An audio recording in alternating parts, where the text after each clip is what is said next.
Hello everybody and welcome back. Today I will give you a very short introduction how you can use QGIS. It's an open source GIS system with some plugins, and you can create flight paths for your drone. Very useful for photogrammetry or other tasks because you can define really accurate flight plans. You can define the resolution you need. It's a very, very helpful tool, and it runs on Windows or Mac OS, and it will look like this. So let me show you how we can, with QGIS, very easily generate a flight pattern for our drones for photogrammetry. So I have plugins installed. The important plugin for this is now Flight Planner. You will find the link in the comments. So this is installed, and let me bring up some maps. I have the OpenStreetMap here. It doesn't have elevation data, but this doesn't matter for the way we are doing it. And let's find a location.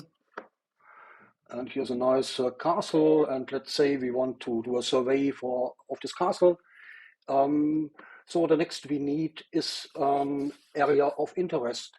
To define this area of interest, we create a new shapefile layer, and we call it AUI. It's the area of interest now, and it will be a polygon. And this is now important. It has to be a mapping system which is in meter. So World Mercator would be fine. And we have to save it also on the Mac here, and we need a directory which is accessible. Okay. Now we have this layer, and we can create our shape. I go into edit mode and select polygon, and let's set this polygon. Okay, I'll make it a bit more transparent so we see what's underneath. Okay, and with this polygon, I open the flight planning plugin. As gimbal, we use the DJI Zenmuse. This is one important parameter. This is the ground surveillance distance. So this value here gives you the distance on the ground between two camera pixels. So it's 0.5 centimeter, which is a good value, and it gives an altitude of flight altitude above ground level of 40 meter roundabout. You see, if I change this, it directly will affect the altitude. So the distance of the camera to the ground, from the camera to the ground. 40 meter is a good value here, and we have our AUI selected. Maybe we give it a slight direction, and with this information I run it. So we should not forget to take a note. The altitude is 38.8 meter or 39.8 meter. Let's say it was 40 meter.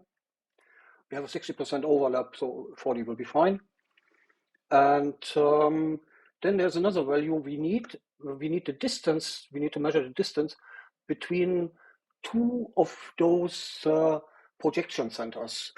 Let me switch everything else off so you see clearly what I'm talking about. So here we have two projection centers. I go in the measurement tool and measure,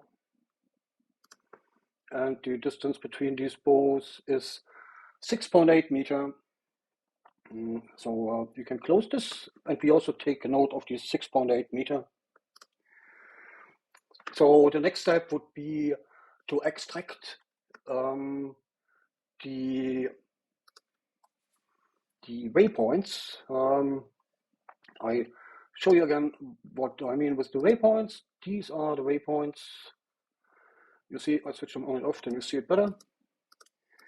So now we extract the waypoints and write them into an KML file. So we go to export, save feature as KML file, and we call it waypoints, and select the directory where we will save it and save it. Okay, this is part one, and now we open the Litchi Mission Hub to finalize this mission. So I have opened up the Litchi Mission Hub to finalize our mission, which I have saved as KML file, as you remember. So I go to missions, import, choose the file, it's the waypoints, and upload it and import it into a new mission. Et voila, here it is. But we still have to finalize a few things. So we go to mission settings, and okay, we can leave the heading mode maybe, so we have to recheck it. Cruising speed, we leave it by now, but here we change the capture interval. We had 3.7 meter between each photo. So okay, and that's it. We still have to set the elevation. So I select with command or with control on Windows. So left click and command. And if I select more than one, I have the option here now, select all. And now we set the altitude to 40 meter AGL, and apply this to all. Okay, now we have finished our mission, and it will take a picture every 3.7 meter, and hopefully the overlap will be okay. Of course, always be safe, follow the rules which apply. Watch out for obstacles. So if you are at location, I would really check this tower, and here it looks like as if there's a crane.